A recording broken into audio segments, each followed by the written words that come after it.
em mim,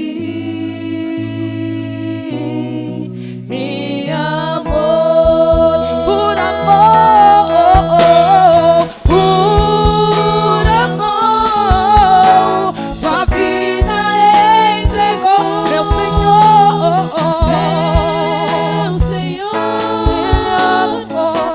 humilhado foi como a flor machucada no jardim, morreu por mim,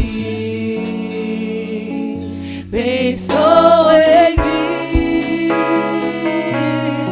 me amou.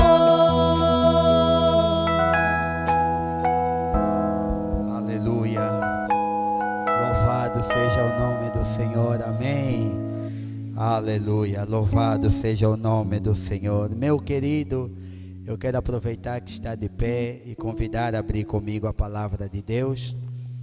Você que tem a tua Bíblia aí. Hoje em dia temos de também falar isso. Ou então o teu dispositivo com a Bíblia. Amém. Glória a Deus. Abra no livro de Jonas, no seu capítulo 3. E vamos fazer a leitura de um versículo apenas, que é o versículo de número 10. Aleluia.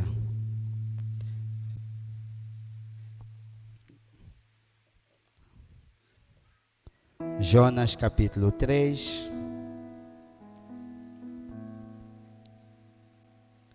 Versículos 10. Aleluia. Glória a Deus. Amém. E diz assim a palavra do Senhor: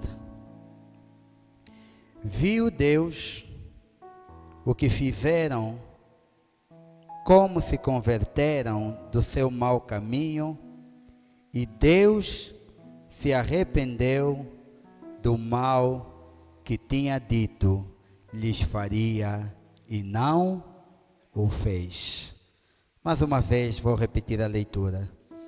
Viu Deus o que fizeram, como se converteram do seu mau caminho, e Deus se arrependeu do mal que tinha dito lhes faria, e não o fez. Toma teu assento no nome do Senhor Jesus Cristo. Aleluia. Glória a Deus. Vou pedir ao diácono Mauro, nos leve em oração para a palavra. Amém. Vamos orar a Deus para de seguida então entrarmos para a palavra. Eterno Deus e Pai, te rendemos graças nesta manhã, Senhor, pela vida, pela saúde, Senhor Jesus Cristo, de cada um dos teus filhos aqui neste lugar, Pai. Deus, quando vamos, Senhor Jesus Cristo, meu Pai amado, ouvir a Tua palavra, Senhor, queremos pedir que o Senhor fale conosco, Pai. Deus, olha para cada um de nós aqui, Senhor Jesus Cristo, que veio nesta manhã sedento de ouvir o Senhor falar, Senhor Deus amado. Fale com cada um de nós de maneira especial, Senhor, e de maneira particular, Senhor. Pai, toca no coração dos teus filhos, ó Pai. Colocamos o teu servo nas tuas mãos, ó Pai amado, pedindo para que o Senhor o use como vaso, Senhor. O use como transmissor da tua palavra, Senhor. Ó Pai amado, de toda distração, Senhor, todo impedimento, Senhor. Tudo aquilo, Senhor Jesus Cristo, meu Pai amado, que se levanta, Deus amado, ou que se tenta levantar, Pai, para impedir, Senhor Jesus Cristo, meu Pai amado, Senhor, o continuar da tua obra nesta manhã. Nós pedimos que o Senhor repreenda em nome de Jesus Cristo, meu Pai amado. Pai amado, permita-nos sair daqui diferentes, ó Pai amado, Senhor. Permita-nos, ó Pai amado, sair daqui, Senhor Jesus Cristo, ouvindo o Senhor falar conosco, Pai. E que cada um de nós saia daqui abençoado, Senhor. É o que nós pedimos em nome de Jesus Cristo. Amém. Amém. Glória a Deus. Meus queridos, fizemos a leitura de um versículo do livro de Jonas. Jonas, que foi profeta e filho de profeta. Jonas, ele foi levantado por Deus para profetizar, primeiramente, ao povo de Israel, durante o período do rei Jeroboão II, um período em que Deus, ele fez prosperar Israel de tal maneira, ou na verdade é um período em que Israel já vinha de uma vida de prosperidade desde o reinado de Davi, e veio Salomão e Jeroboão, e assim foi até a este período em que Israel, na verdade, vivia momentos altos em termos de conquista, em termos de prosperidade. Israel tinha chegado já a um ponto que era temível por várias nações, devido ao seu poderio, devido à mão de Deus que era manifesta sobre aquela nação. Mas aquela nação, ela não soube segurar a prosperidade e a bênção de Deus. Ao contrário de se achegarem a Deus, então esta nação, ela se afasta de Deus. E Jonas era um profeta, juntamente com outros profetas, esses que nós chamamos de profetas menores, que quase todos eles profetizaram quase que na mesma época, durante este período de bênção e também de afastamento espiritual de Israel. Mas Jonas, ele é, de certa maneira, posso assim usar a expressão, é surpreendido por Deus, quando Deus o levanta para ir profetizar contra uma outra nação. Jonas, ele é surpreendido por Deus, porque Jonas estava habituado a profetizar sobre Israel. E ele estava naquele momento em que a nação de Israel estava a prosperar, porque Deus estava a fazer prosperar aquela nação. Então, automaticamente, nós podemos supor, e não só supor, a própria palavra também nos dá indícios disso, de que as profecias naquele momento, elas contrastavam entre prosperidade e, como é que eu posso chamar? Chamava a nação a se encostar a Deus. Então, Jonas, ele calha pelas poucas passagens que mostram o período em que Jonas profetizava em Israel, um dos períodos que a Bíblia, ela anota e nos coloca aqui como referência, que está em 2 Reis 14, 25, nós vamos ver que Jonas aí, ele traz uma mensagem de prosperidade a Israel, traz uma mensagem de crescimento, traz uma mensagem de conquista, uma mensagem positiva, uma mensagem de ânimo. Então Jonas estava habituado a trabalhar com a nação de Israel. Aliás, era a sua nação e ele também queria o bem da sua nação. Mas Deus levanta Jonas para poder então prosperar, para poder profetizar sobre a nação de Nínive. E a primeira questão que nós encontramos é uma recusa da parte de Jonas em profetizar contra Nínive, em levar a palavra de Deus a esta nação dos ninivitas, que na verdade eram assírios. Porque quando nós vamos olhar para a história, nós vamos ver que a Síria era um dos adversários de Israel. A Síria, na verdade, é o reino que acaba tomando o reino de Israel, o reino do norte de Israel, leva esse reino cativo. Mas antes, esse período de Jonas foi antes da Síria ter levado Israel cativo, mas era uma das nações que era adversária de Israel. Então Jonas, ele vai olhar para esses contextos todos. Ele vai olhar pelo fato de que a Síria é adversária de Israel. Como é que Deus vai me mandar eu profetizar contra uma nação que luta contra nós? E nós começamos a ver aqui que o amor de Deus, ele não faz distinção. O amor de Deus, ele não está reservado naquilo que é as nossas suposições. O amor de Deus, ele não está cativo naquilo que é o nosso sentimento. Por isso é que a palavra de Deus nos manda orar a favor dos nossos inimigos. Porque o amor de Deus, ele não está fechado naquilo que é o nosso sentimento. E muitos de nós, muitas das vezes, não queremos abençoar, porque achamos que aquela pessoa não merece o nosso ver. Porque achamos que eu tenho muitos conflitos com essa pessoa. Porque essa pessoa não tem sido boa para comigo. Então nós começamos a aprender aqui na palavra de Deus, que o amor de Deus é indiferente daquilo que é a tua circunstância. O nosso papel é cumprir o que Deus nos manda. Então Jonas, ele começa a ter essa luta interna. E não só o facto de que Israel de que Nínive ou a Síria era adversário, mas Nínive em específico era uma cidade maldosa.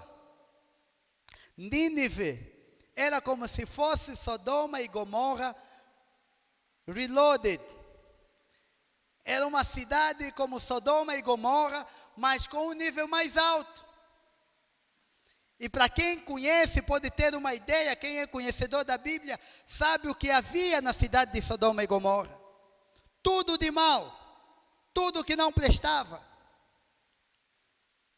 Nós começamos a ver os primeiros indícios de homossexualismo em Sodoma e Gomorra. Nós começamos a ver todas essas práticas maléficas. Nós começamos a ver em Sodoma e Gomorra. E Nínive estava acima de Sodoma e Gomorra. Então nós começamos a entender a visão de Jonas. Jonas disse, não, esse povo merece morrer.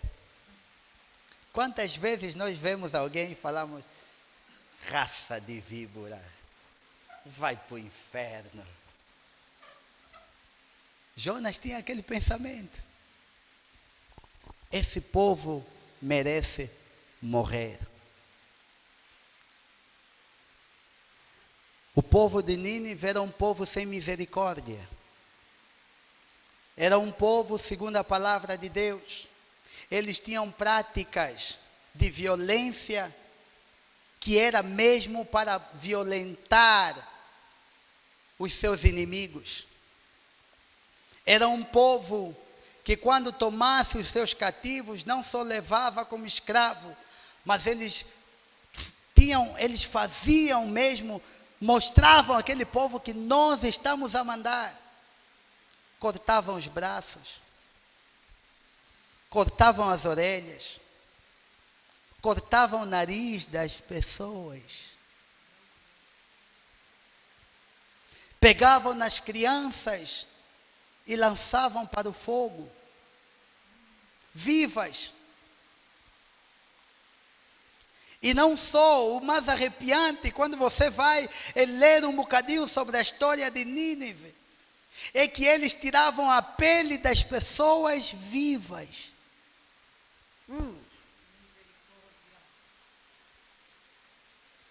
Estava a pegar numa cera,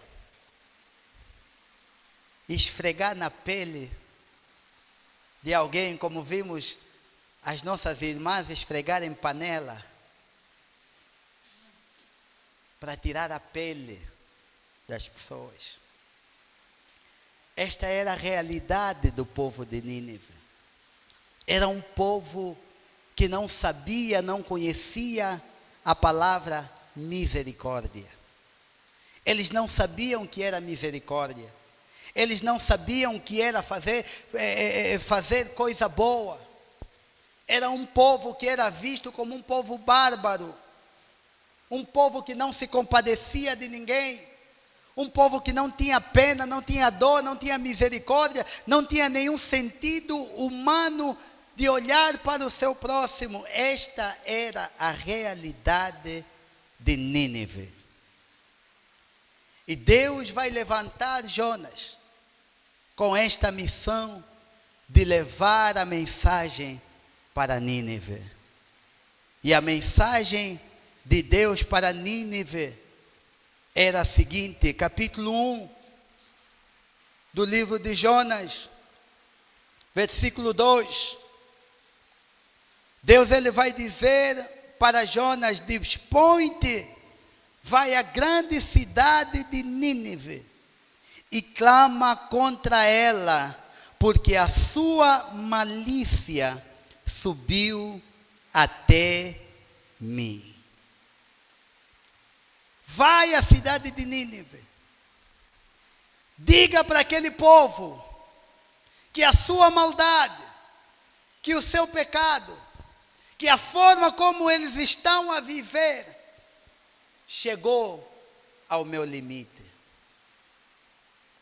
Chegou ao meu limite.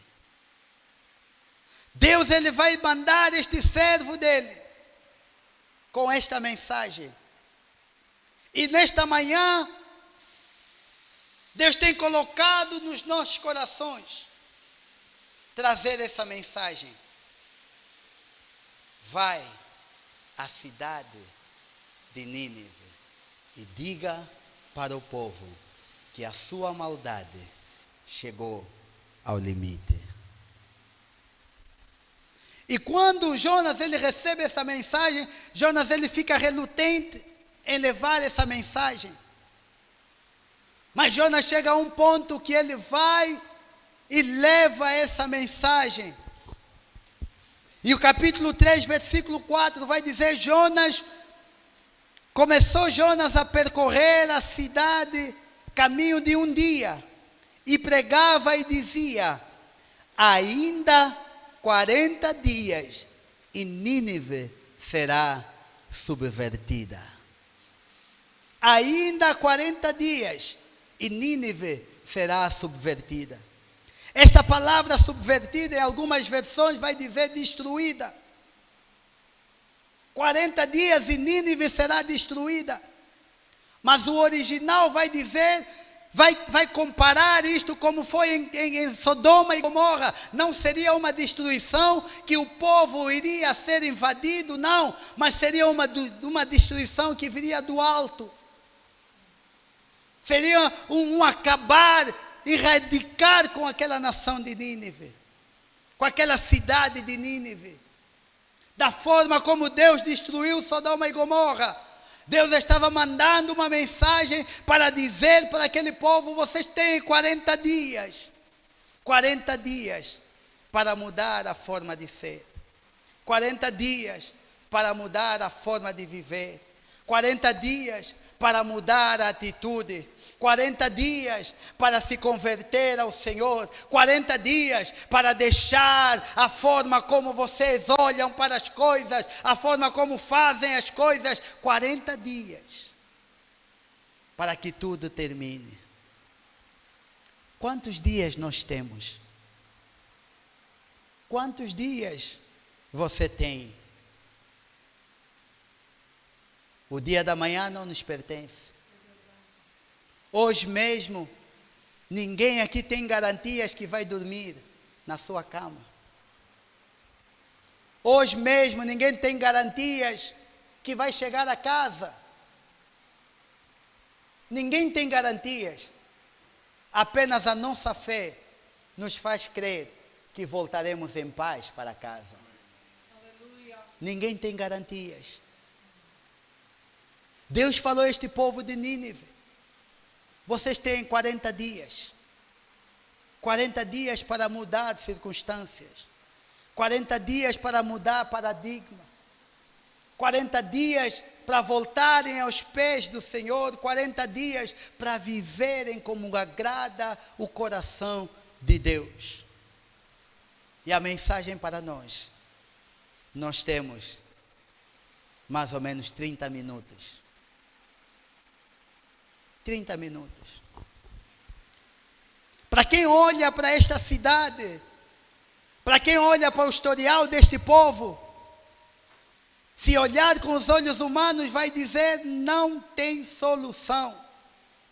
Não pode, pela forma como este povo vivia, por aquilo que este povo fazia, pela forma como este povo subjugava os outros povos, como era violento para com os outros povos, não tem como este povo ser redimido por Deus, não tem como este povo alcançar a salvação, não tem como esse povo ter esperança de vida eterna, não tem como este povo voltar e a ter uma vida condigna e abençoada por Deus. Talvez você e eu, meus queridos, por conta da nossa vivência, muitas das vezes o inimigo coloca na nossa mente dizendo: não tem solução. Quantos de nós vivemos achando que a nossa vida já não tem mais valor, porque nós olhamos para o nosso passado, porque nós olhamos para aquilo que foram as nossas práticas, porque nós olhamos pela forma como muitas das vezes nós até já violentamos, já fizemos muitas coisas que hoje nós descobrimos que é aberração para Deus. E olhamos para nós e dizemos: não tem como. Talvez olhamos para uma situação, para um pecado, e nós olhamos com este pecado: Deus não tem como me perdoar. Mas eu quero nesta manhã, em nome do Senhor Jesus Cristo, te dizer o seguinte: a morte de Cristo na cruz ainda continua a ter os mesmos efeitos. Ainda continua a ter os mesmos efeitos. Deus, ele morreu para nos religar com Deus.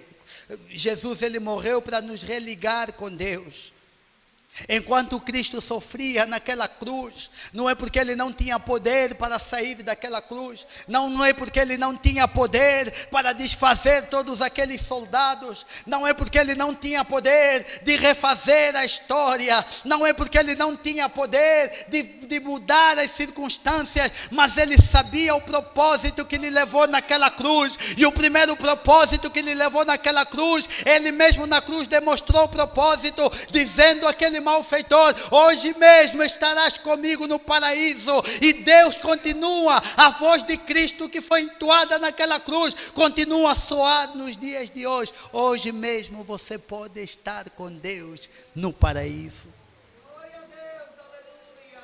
Não importa o tamanho das nossas falhas, não importa o tamanho dos nossos pecados, não importa quão fundo nós fomos no pecado, porque muitas das vezes nós pensamos: não, aquele que foi fundo nas drogas não tem como voltar, aquele que foi fundo na prostituição não tem como voltar, aquele que foi fundo na quimbandaria não tem como voltar, aquele que foi fundo na macumbaria não tem como voltar. Eu quero te dizer uma coisa: o sangue do meu Jesus Cristo, ele ainda tem poder de chamar as coisas pelo nome, de trazer as coisas de onde elas estão, e hoje ele tem poder para trazer-te de volta à cruz.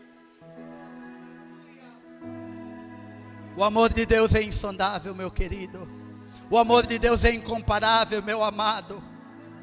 O amor de Deus, ele faz maravilhas, meu amado.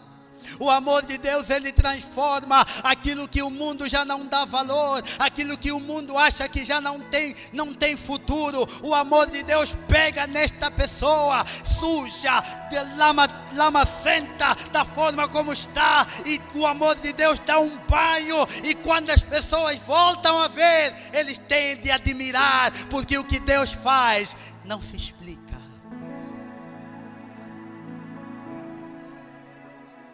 Este povo de Nínive era um povo que aos olhos da humanidade já não tinha esperança. Eram dados como bárbaros. Ninguém queria ir a Nínive para pregar o evangelho, porque estava a colocar a sua vida em risco. Porque aquele povo era mau, a malícia era demais, não tinha solução para aquele povo aos olhos humanos.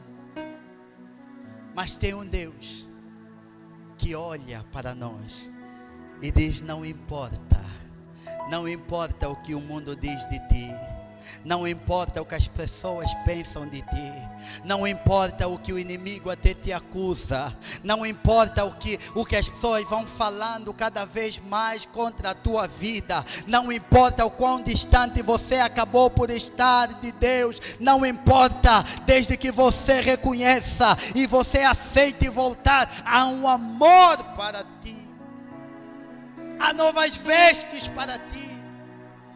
Há um anel para ti, há calçados para ti. Deus, Ele te chama e diz: venha como você está. Vinde a mim. Vinde a mim. Mas como, pastor? Como é possível? Como eu poderei fazer isto? O pastor não conhece a minha história.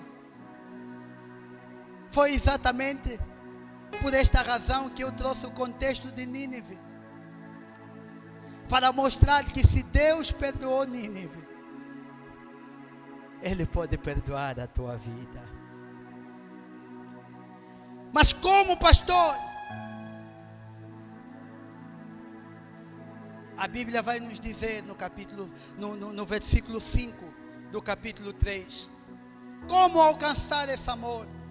Como alcançar essa misericórdia? Como voltar aos braços do Pai? Como se tornar de volta filhos? Versículo 5 vai dizer: e os ninivitas fizeram o quê? Creram em Deus. É interessante, meus amados, como muitas vezes nós queremos o perdão de Deus. Como muitas das vezes nós queremos voltar aos caminhos do Senhor. Como muitas das vezes esse é um desejo forte nos nossos corações de voltar a ser aquilo que um dia nós fomos no Senhor. Mas quando vem a possibilidade, a Bíblia vai dizer que Jonas, ele passou na cidade e gritava 40 dias. E depois desses 40 dias vão ser destruídos. A mensagem que Deus manda para Jonas é: diz ao povo que a sua malícia já chegou ao limite. Jonas, ele chegou aí 40 dias. Porque Jonas também estava a pregar já com chateado. 40 dias vão ser destruídos. Aquele evangelho de choque. Se calhar no coração dele eu vou falar só assim, para eles não se arrependerem. Evangelho de choque. 40 dias. E a Bíblia vai dizer no versículo 5, logo a seguir, que aquele povo creu. O que me admira, meus queridos, é que nós estamos a falar de um povo que não entendia a misericórdia. Um povo que Deus vai dizer que não sabia discernir entre a mão esquerda e a mão direita. Era um povo indouto, era um povo que não tinha noção, não tinha entendimento. Mas quando eles ouviram a palavra de Deus, eles creram. E muitas das vezes nós que temos entendimento, nós que temos conhecimento, quando ouvimos a palavra de Deus, quando ouvimos uma repreensão da parte de Deus, o que a gente faz? Se enche de razão. Eu estou assim por causa da irmã Flana que me falou assim. Eu estou distante da igreja porque na igreja me falaram assim. Nós somos especialistas em arranjar desculpas, mas o desejo do nosso coração é voltar aos caminhos do Senhor. Então Deus está nos dizendo nessa manhã: para com as tuas desculpas e crê na palavra de Deus e aceita Deus. Para, porque nós nos enchemos muito de desculpas. Nós temos desculpas para tudo. Nós temos razão em tudo. Será que precisamos de ser destruídos para entender que essa caminhada não glorifica a Deus? Será que precisamos de ser machucados para entender que a nossa vida não está a agradar a Deus? Aquele povo creu. Primeiro passo, Primeiro passo para nós voltarmos ao Pai: creia em Deus. Creia em Deus. Creia em Deus, meu irmão. Nós não estamos a falar, venha à igreja. Nós estamos a falar, creia em Deus. Nós não estamos a falar, seja fiel à placa da igreja. Nós estamos a falar, creia em. Nós não estamos a falar, se habitua com a igreja. Não, creia em. Creia em Deus. Porque muitos de nós estamos aqui, mas estamos habituados. Eu não consigo ficar um domingo sem ir para a igreja, mas não tenho compromisso com Deus. Domingo, parece que domingo eu venho tomar banho de santidade, porque o resto da semana eu vou viver como um ímpio. Mas domingo veio, não. Como dizem alguns, dezembro tem que ir para a igreja. Vivo o ano todo como um pequeno demônio. E em dezembro tem que ir para a igreja. Pelo menos uma vez pelo ano eu vou à igreja. Creia em Deus. Primeiro passo que aquele povo deu foi crer em Deus. E a Bíblia, olha, meus amados, eu amo a palavra de Deus. Olha que a Bíblia vai dizer: os ninivitas creram em Deus e proclamaram jejum. Primeiro tem que ter crença em Deus para que o teu jejum seja efetivo, para que o teu sacrifício seja efetivo.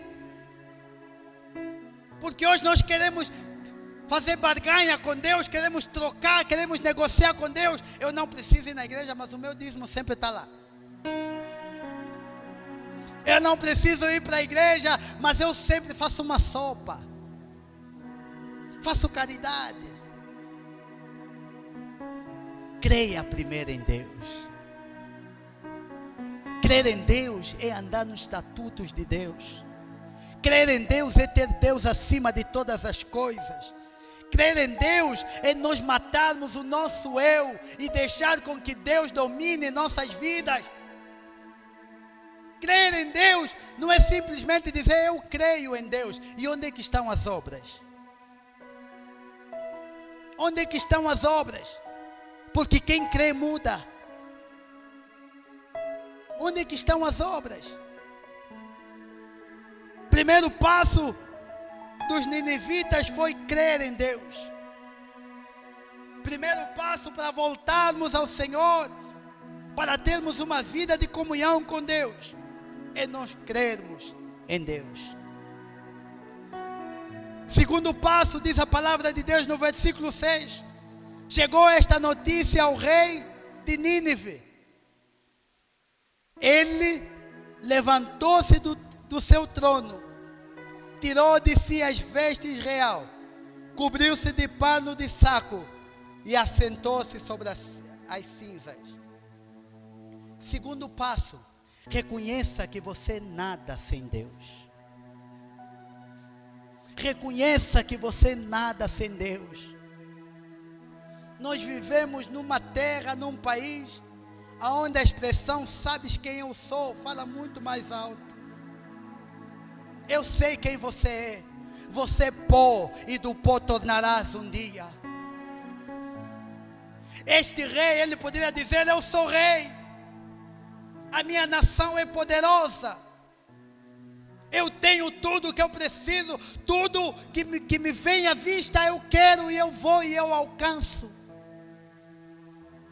Mas a palavra de Deus vai nos dizer aqui que quando ele ouviu a palavra de Deus, oh aleluia, há crente que não valoriza a palavra de Deus. Eu quando vejo ímpios valorizando a palavra de Deus, ele ouviu a palavra de Deus, ele ouviu o recado de Deus, e o que ele fez? Ele saiu do seu trono. Ele saiu do seu trono. Em outras palavras, ele estava a dizer: Senhor, este lugar te pertence, eu nada sou. Eu nada sou, este lugar te pertence. Meu amado, Eu não sei o que você é na sociedade, e eu louvo a Deus por aquilo que Deus permitiu que você alcançasse e continue a alcançar, porque essa é nossa oração, que você cresça, que cresça, que cresça, que cresça, que cresça muito mais, mas reconheça que sem Deus nós não somos nada. Não importa os zeros que estão nas contas, se tiver muitos, abençoa a igreja, estamos a construir. Não importa o tipo de carro que você anda, não importa o meio em que você se encontra, aonde você estiver, não deixem te enganar, te fazendo pensar que você é alguma coisa acima de Deus. Deus é tudo nas nossas vidas.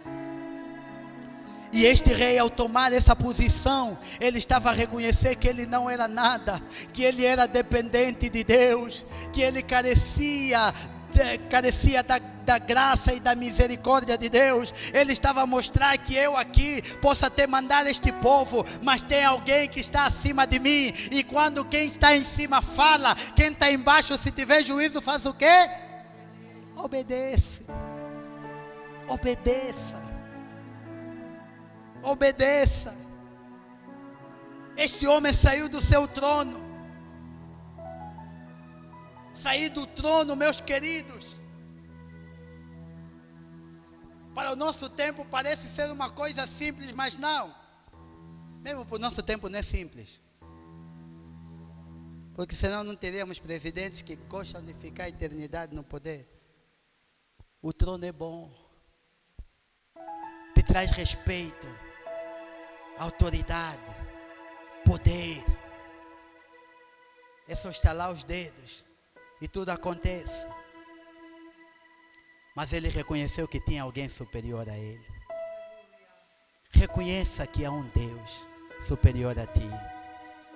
Reconheça que você nada sem Deus. Reconheça que você carece de Deus. Reconheça que se a mão de Deus não for com a tua vida, você não vai conseguir nada. Reconheça que se não for a misericórdia de Deus, se não for a misericórdia de Deus, você não estaria aqui. Talvez estariam pessoas chorando na mortuária, próximo à tua gaveta. É Deus. É Deus. E se nós queremos nos achegar a Deus, nós precisamos chegar conhecendo.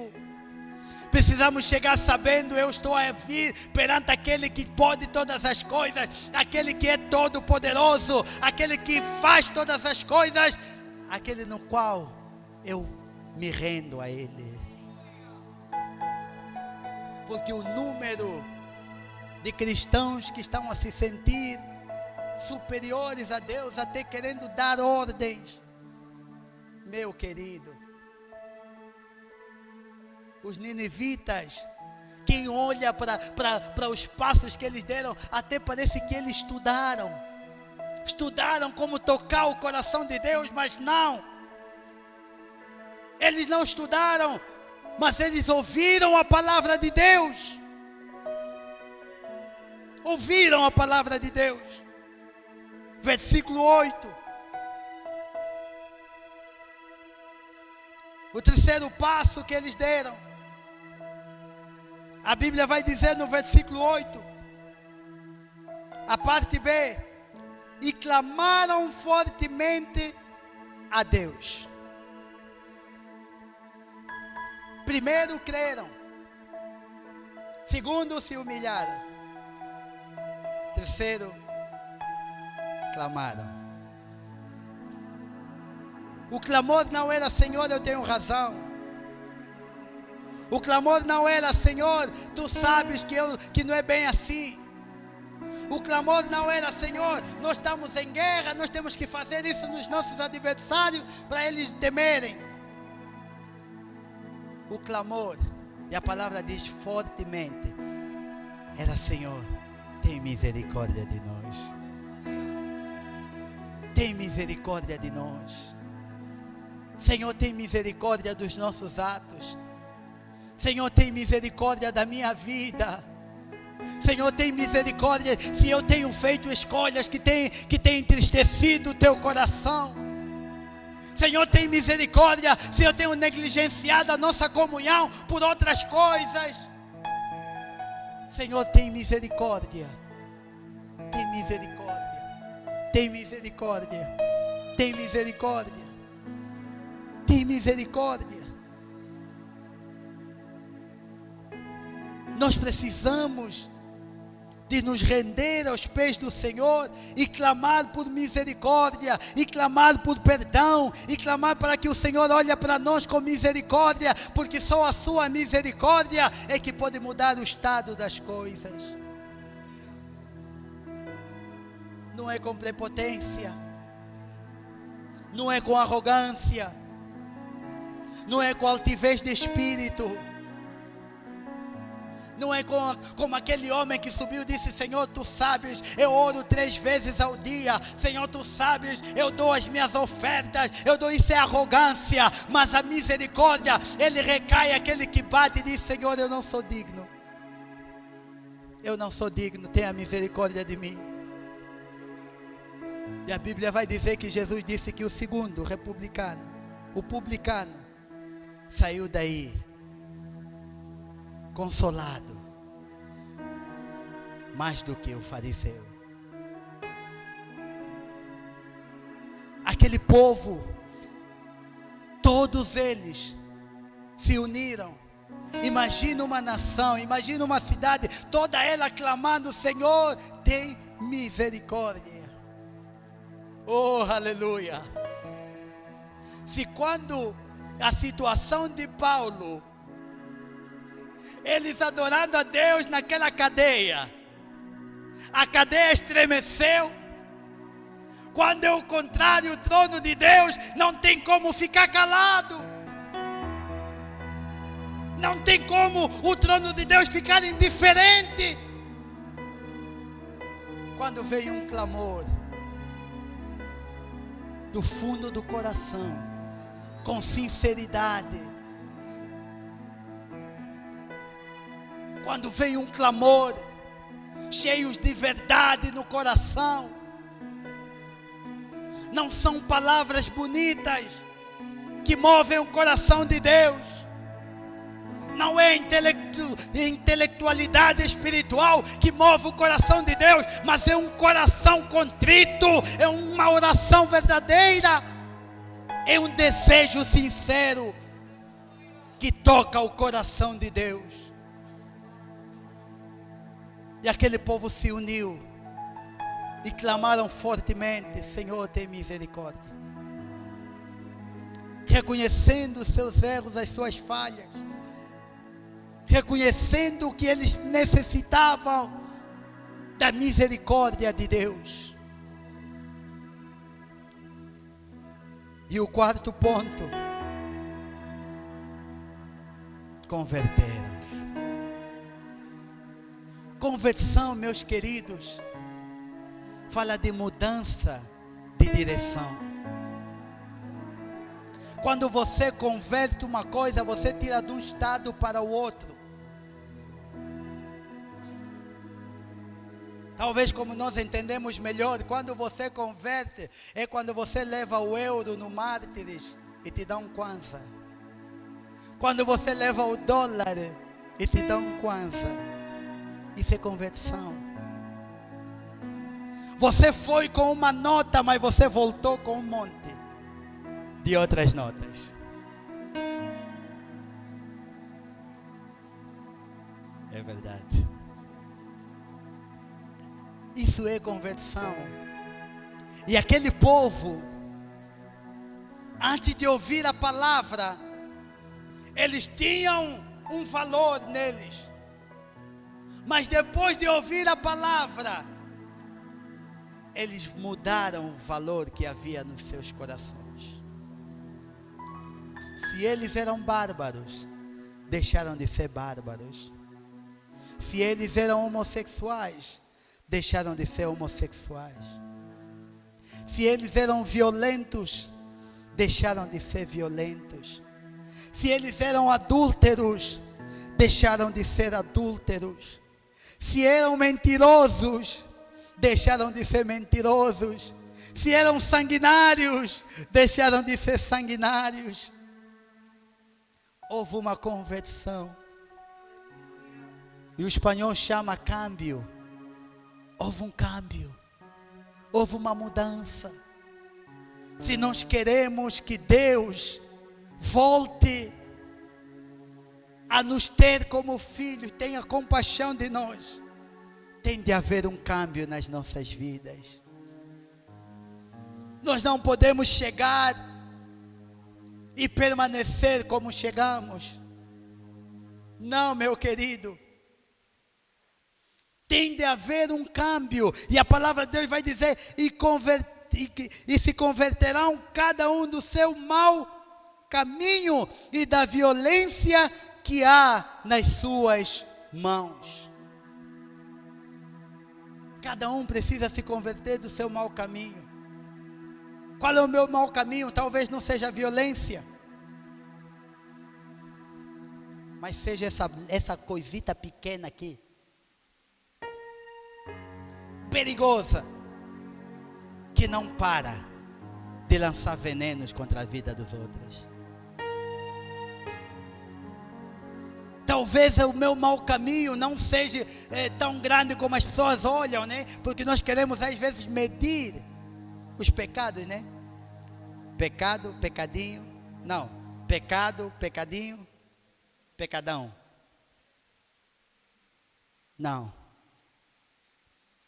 Talvez aquilo que nós achamos que não, isso é mínimo. Para ver aquele bebê socialmente que está na moda, não, chefe. Estou com chefe. Aquela mentira que o inglês usou até white lie. Eles são tão espertos que aquela mentira que eles acham leve, meteram que é mentira branca. E a pesada já é que? Não precisa falar, né?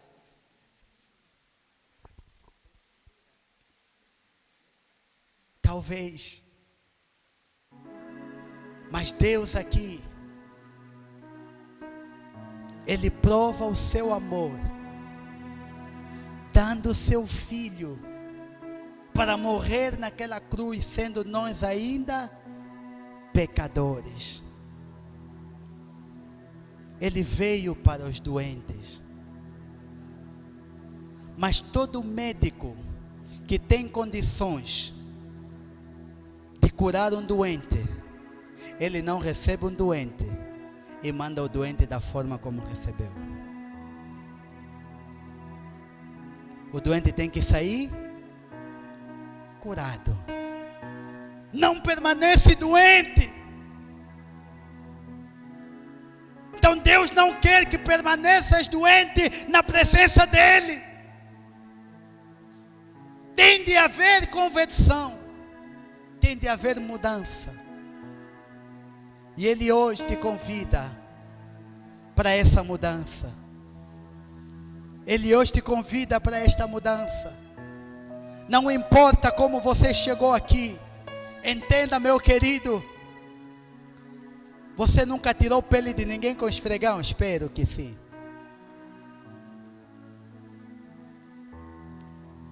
Você nunca tirou nenhum bebê no fogo? Para falar no fogo. Outras formas não vou falar. Só no fogo. Mas eu quero te dizer uma coisa. Não importa o tamanho do teu pecado.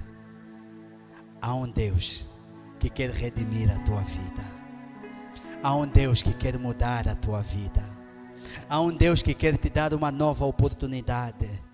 Há um Deus que quer te dar uma segunda chance. Há um Deus que quer te tirar deste lamaçal do pecado e te transformar numa criatura linda, bonita.